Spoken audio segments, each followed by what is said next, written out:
Mark Waid, writer of Superman Birthright, and you're listening to Krypton Report. Up in the sky, look! It's a bird! It's a plane! It's The Krypton Report.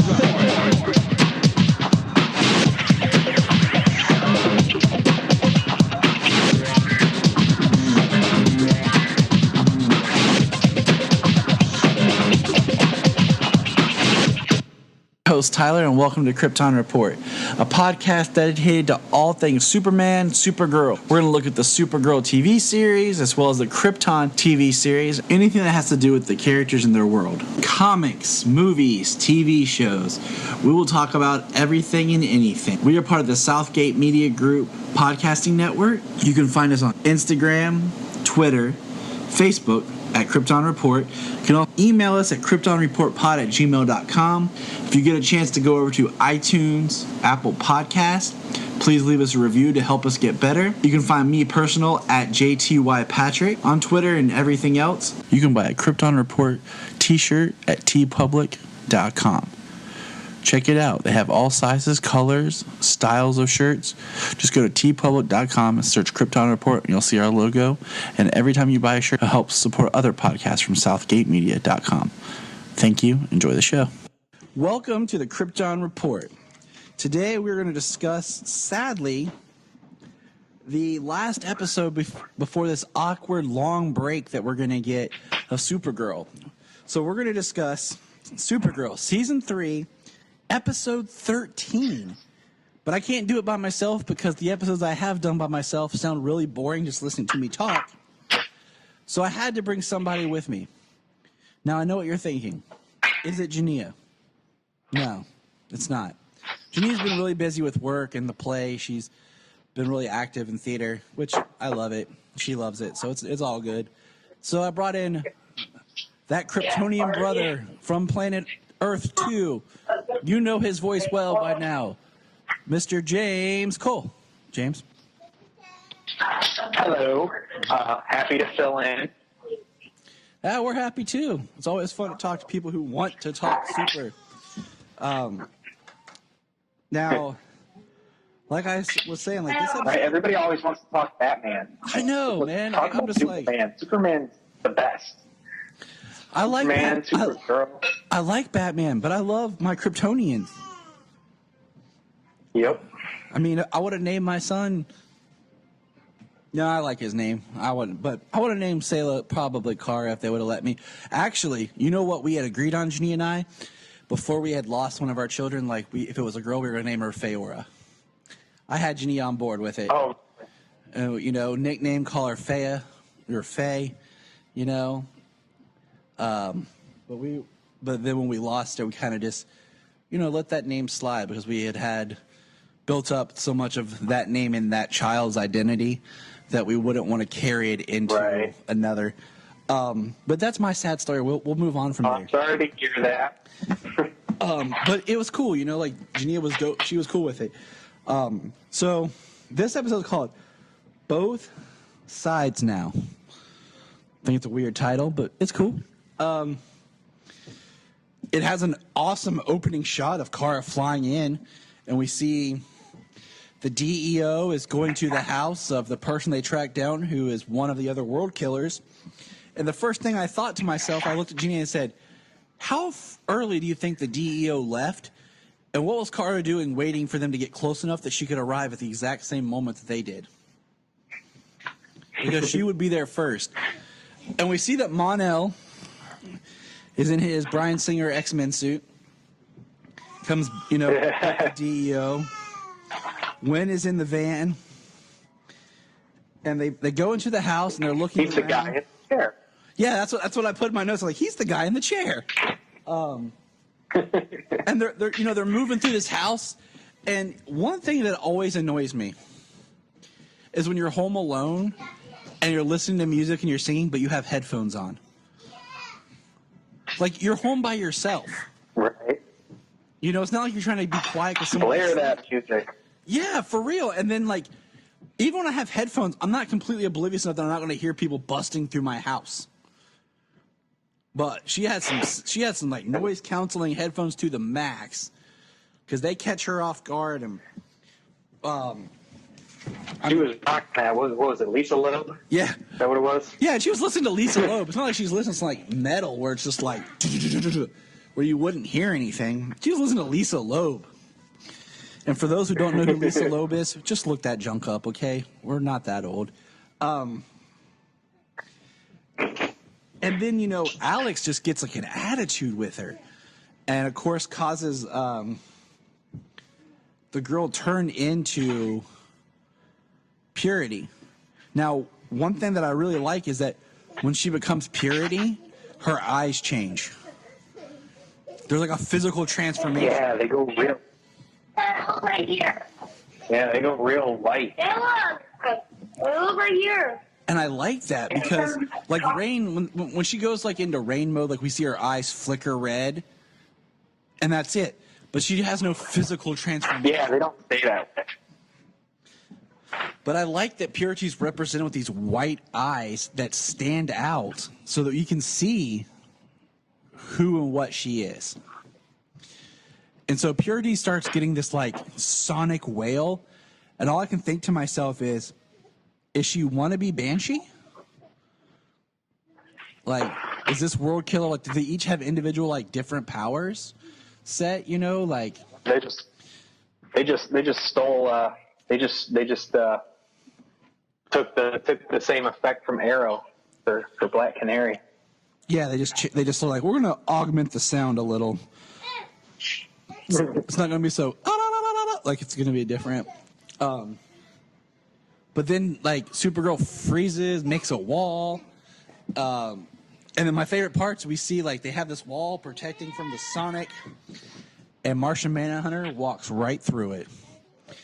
And then boom, all of a sudden the wall comes down, he slaps some cuffs on her. And that's how the episode starts.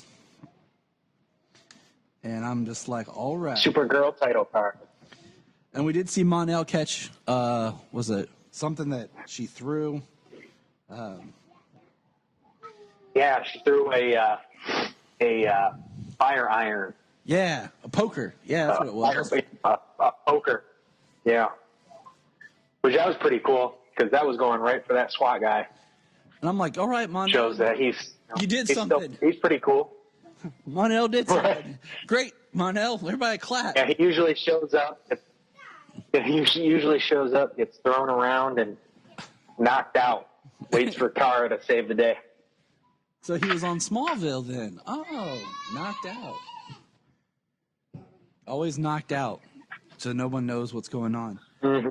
No, I pointed this out. One thing I've really loved about Supergirl, and it's small, is each season they've changed the title card. And I actually really like the way they do it for season 3. I feel like it's a little bit more dramatic. Yeah. And not as flashy. Like it's like this slow, like, doom. Like here it is. Like it's, you know. Right. I think it kind of matches the season, you know, kind of the dark and gloom, the apocalypse, the end of the world, Yeah. the world killer. Totally. Good call. That's why I have James on this show. He's smart. Catches things. Thank you. You're welcome. Now we do find out that Purity has a crystal that's black that looks similar to, as Kara says, crystals she'd seen in the fortress before. And that crystal, I guess, acts as like a beacon because we see it later get turned on and it summons rain, but we're getting a little bit ahead of ourselves. We do see that Lena returns to L-Corps. My bad. Almost said LexCorp. Luthor Corps. And, you know, tells Sam it's not about her. You know, what's going on with her. And lets Sam go home. Sam goes, picks up her daughter Ruby. They're going to have a fun hooky playing day. And they're going ice skating. Sounds like a good time. We've learned that the Legion ship is damaged, and basically they need a jump from a part from Martian Manhunter's ship. So, Which is his awesome car. heck yeah! I'm trying to think of what model car it was. Awesome. And it's got alien packed up the hood. Hey, if you're gonna disguise your ship as anything,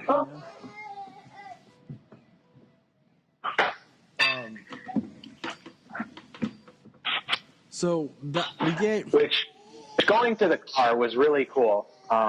It let Win kind of be more than just a computer guy. He likes cars. I love Wynn's character, and I feel like he's so underserved. Like, something needs to, like... I feel like right now he's one of those characters they're not exactly sure what to do with, so they're, like, keeping him around so they can figure out how to bring it back into the story more. But I'm glad he's there. I just wish they would give him more to do. Yeah, he has been one of my favorite sporting characters since season 1.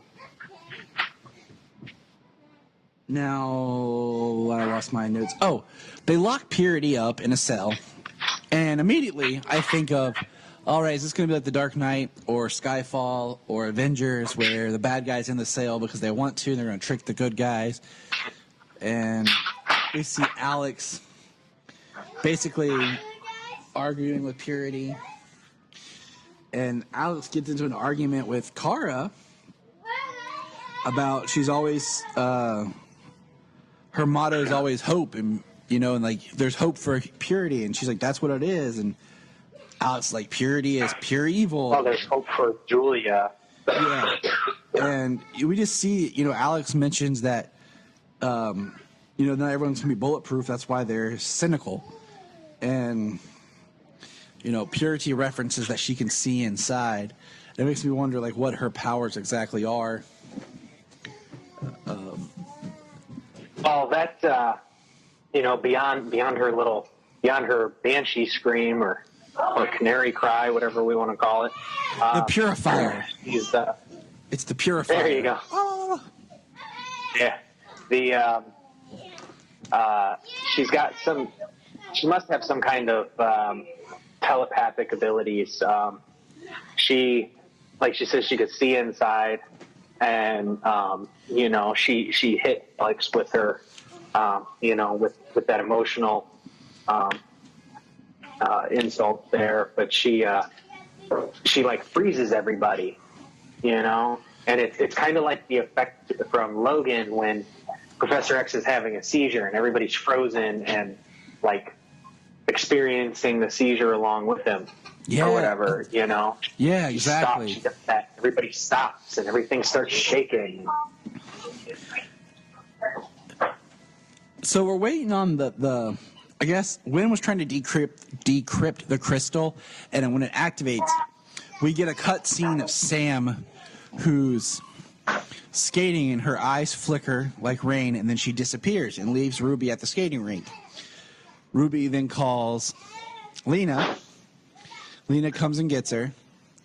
And, Lena learns more about these blackout elapsed of memory loss that Sam is having, which will come up at the end of the episode. We'll get back to that. But then Purity escapes. She does her canary cry, the purifier, and breaks out of her cell. And when she breaks out, she gets out, and I kind of thought that the other world killer might come to them because I felt like the beacon was summoning all of them, but it was just rain, I guess. So, right, she must be the first one. And then we get a scene I thought was kind of funny was we get Mon-El and Martian Manhunter bonding over some Martian moonshine.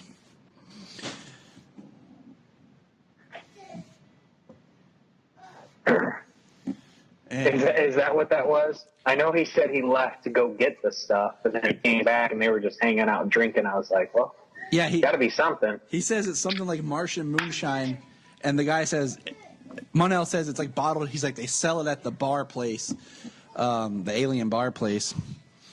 And it's really interesting because we have this side story where we haven't seen Saturn Girl, Imra, all episode, and Mon-El talks about how him and Imra basically got married to save the world. Like their marriage helped unite Titan and Earth and everything, and bring harmony to the worlds. And how he basically learned to love Imra, and they grew through that bond, through friendship and everything. But being around Kara, he still has feelings, and it's kind of coming up. And he gets like a really good moment with John talking about it, because it's really interesting to see Mon-El's arc. And I mean, I almost kind of wish this Mon-El story would be like next season. So we got this like season without him. And I mean, even though he's a time traveler, just as the audience, like learning this new Mon-El. Because he's had a lot of experience. There's been a lot of things that happened since he last left Earth, and time. Yeah, it's for him it had been 7 years, and for Kara it had only been a handful of months. A few months and things, and yeah. So it just, I like Mon-El's character. Still not happy about the name, and I'm gonna keep saying that. Well, at least we know he's supposed to get his more comic accurate suit down the road. And that brings me to something else. We're gonna jump ahead to this real quick. Imra and him make up. They talk. Imra asks, "Are you still in love with her?" And he said, "Crap, what'd he say?" He doesn't know, or he's not sure. Like, and they're kind of, because Martian Manhunter gave him sound advice about marriage, about being. It's open, not holding back. It's sharing. It's truth and things. And Imra then says to Mon-El, "It was too risky. The mission, Brainy and I talked about it. Now we're going to tell you why we're really here." And then it cuts. So what are your thoughts on what the real mission is? Yeah, I'm kind of wondering about that myself. She mentions it's her and Brainiac 5. They're in on it, and they know what the real mission is. I was wondering. I'm not sure that I have any ideas. I don't know a whole lot about the Legion, but it could be interesting on how that connects to the rest of the season on the World Killers. In the comics, or at some point, that Supergirl had gone to the future and was with the Legion, and I believe Brainiac died. Yeah, like, I'm wondering if because of that mission, whatever, part of that's going to play into how and why he gets his suit. Because I was kind of hoping to see his suit soon, but I guess we're going to wait till we get back for the suit. So now we'll jump back, because I wanted to hit on that while we were talking about the situation. But basically, Martian Manhunter, Mon-El, and Supergirl go after, and Alex go after Purity. And it was awesome to see Martian Manhunter doing something, fighting. But then, once again, he gets secondary push because they're in a train station, and Purity breaks, like, the columns that hold up the station. So Martian Manhunter is holding that up while they're fighting, and then Rain shows up. And by the time Rain shows up, Kara had kind of called back out and brought Julia back out of Purity. And we get a scene of Alex shooting at Rain, and Rain punching Alex. That should have killed Alex, straight up. Like, Alex should be dead. Yeah.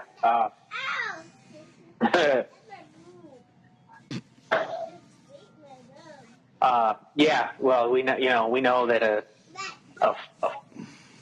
tap with a finger to the forehead from the Kryptonian will knock you out. So, full-fledged fist. I mean, that should be like getting hit by a Mack truck. So. Yeah, and she's not pulling her punches. You know what I'm saying? So, like, Alex should be dead. And basically, Rain is going to destroy him, kill him, but Julia says that thanks Supergirl for saving her and that she'll go with Rain. And Rain takes Julia back to her evil fortress. where we see the priestess lady, and they're just going to kind of bring. Yeah, I always forget its name. I don't know why. I think I get it mixed up with the Sanctum Sanctorum sometimes. I know I shouldn't, but I'm not perfect. I'm sorry. It happens. And so we get this final scene where Sam comes running into Elcor, and she is just livid, like, "Where's my daughter?" Not even like, "Thank you, Lena, for taking care of my child. Thank you for helping me out." Like, she starts freaking out about her daughter and about how she can take care of her daughter and how she's this, yada, yada, yada. Lena's trying to talk to her about her blackouts, and all of a sudden her eyes flash red, and she kicks into Rain, starts talking deeper, then kicks back into Sam. Lena recognizes it and says she's trying to figure out something that, like, the timeline is with something else. And that Lena says, "I think I know what's wrong with you." And that's where the episode ends. But did Lena see the eyes change? Did Lena see the eyes change, you know? Like, did she see the... I mean, I would assume, she was like eye to eye. I mean, face to face, you know? So I would have assumed she didn't make a mention of her eyes. But, I mean, my assumption was like, oh, she just saw her eyes, you know, flash red, like something else. She's got some kind of idea that there's something different going on with her. She's not just blacking out, you know. And Lena is smart, so I wouldn't put it past her to actually have figured it out. You know, because she says it's got to match up with something else. And I mean that closes out the episode. So, you know, we gotta take a break from Supergirl for a while until April. We're gonna take a break from Supergirl, and we'll be back in April, and maybe then we'll figure out like what's going on. We'll get the Mon-El costume. We'll get something. It'll be interesting to see, you know, reasoning behind why he's got a new costume. I think it's gonna be something like maybe they brought Mon-El back to be there. That's where he's supposed to be, or that's where they want him to be, or something. And that was their mission, but they got off course, and that's why they had to be in hypersleep or something. And when he decides he's going to stay or whatever, he abandons his Legion costume and takes on his new Mon-El costume. That's kind of my thought. Yeah, I mean, they already, you know, they had a mission that they were on that the way to stop whatever that race was. They have that encoded inside of them. Yep. And so, you know, the Legion had a mission then, and now Imra's talking about that they have another mission that Mono has no knowledge of. So it's, I mean, they could go anywhere with it. I mean, you know, they're time travelers. It could be a lot of, could be almost anything.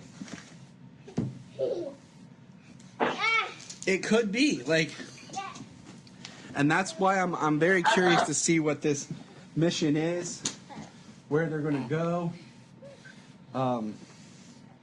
what they're going to do with it. Sadly, we hope they will. Now, let's think. Has there been any other news? We know we're getting one extra Superman scene from Justice League. Yes, and it's going to be just under 2 minutes long.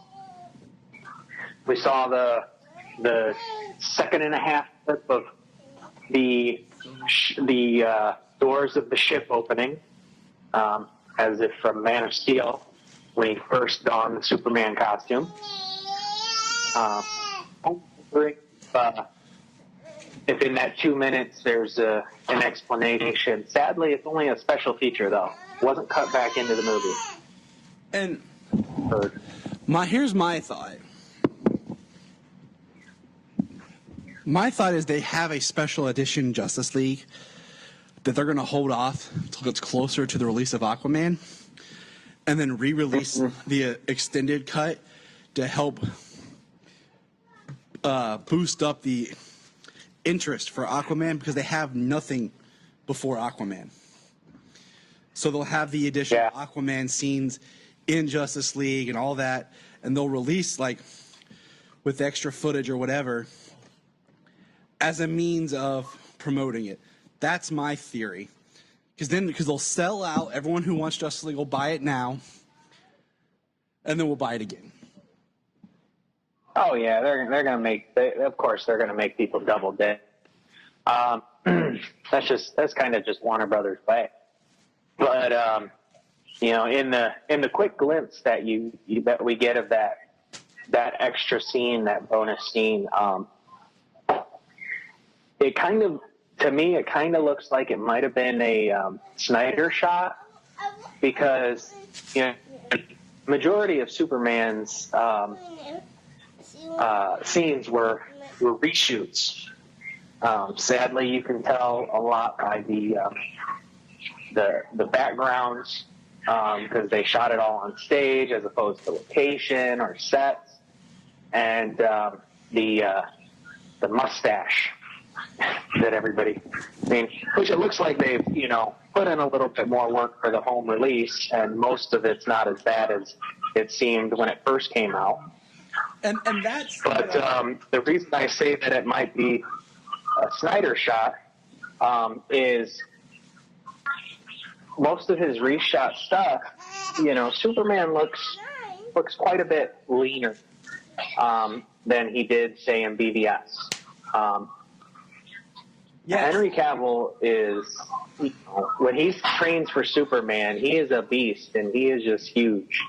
And in the scene, the silhouette looks much more, you know, much more wider shoulders, you know, and it looks like a Snyder scene because he was in Superman shape, as opposed to not being in Superman shape for the reshoots because he was shooting Mission Impossible, and he's just leaner because he's not constantly training, constantly eating.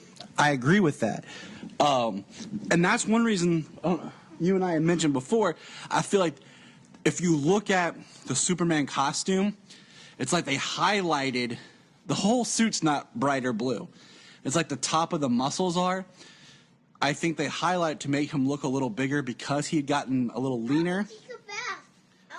But so I watched the Mission Impossible trailer so I could see the great mustache. That's so important. Because, you know, it's supposed to be such a big deal. And the best quote that I have said, that I have heard, and I'm going to, Zaki Hassan from the Movie Film Podcast said, and I'm paraphrasing a little bit, he said, you know, how sad is it that the studio couldn't get along, that Paramount had to screw Warner Brothers over a mustache, and in a movie where people are known to wear fake mustaches. Like, right? You know, the Mission Impossible franchise is about disguises and undercover and all this, and they were entirely fake faces and everything.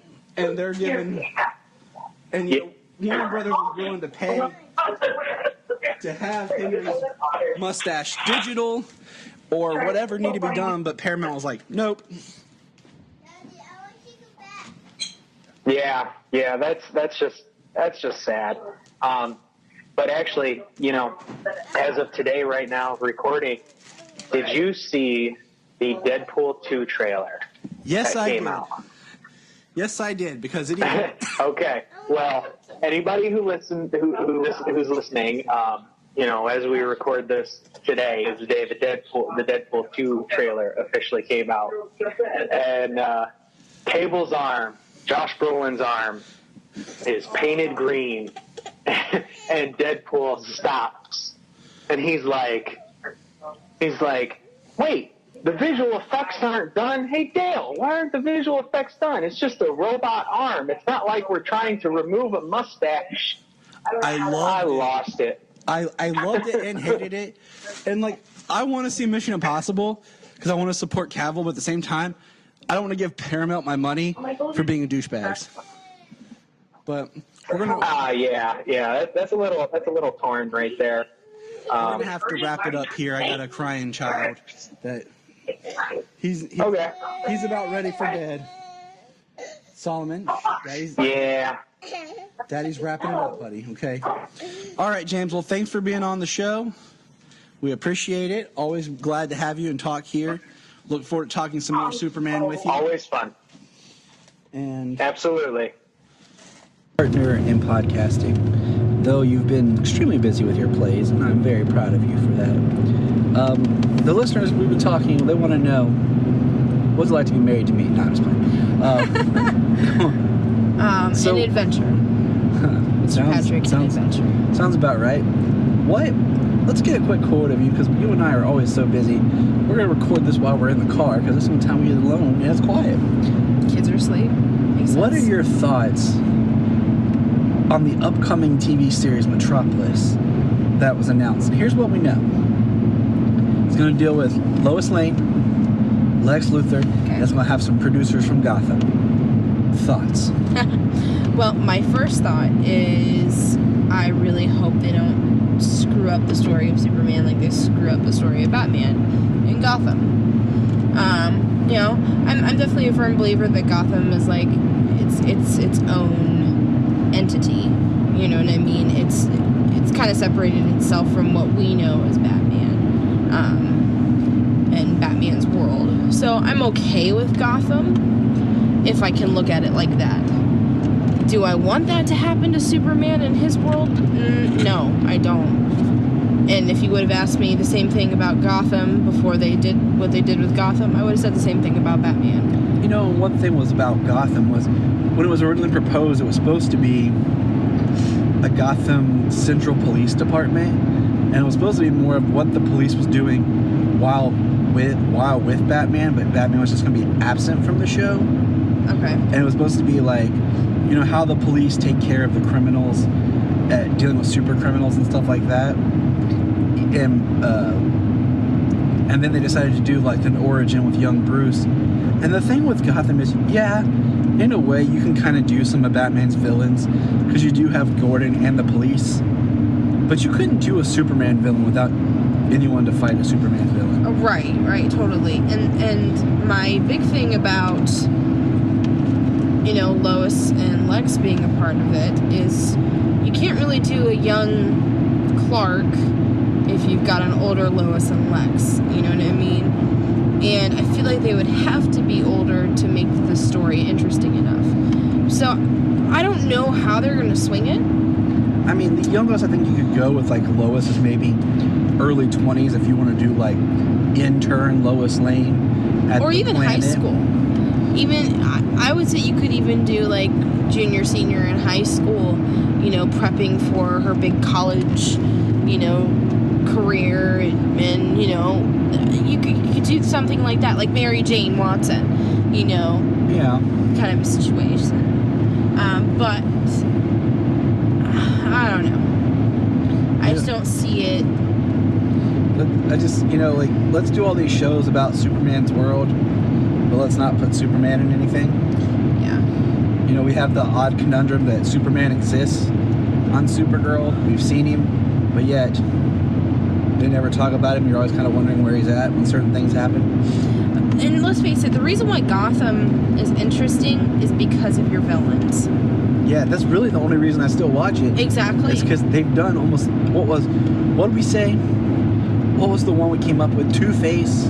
They've never done really Two-Face on Gotham. We've got Harvey Dent. Harvey was there, but he's not Two-Face. They haven't done Two-Face, Killer Croc. What's the other one?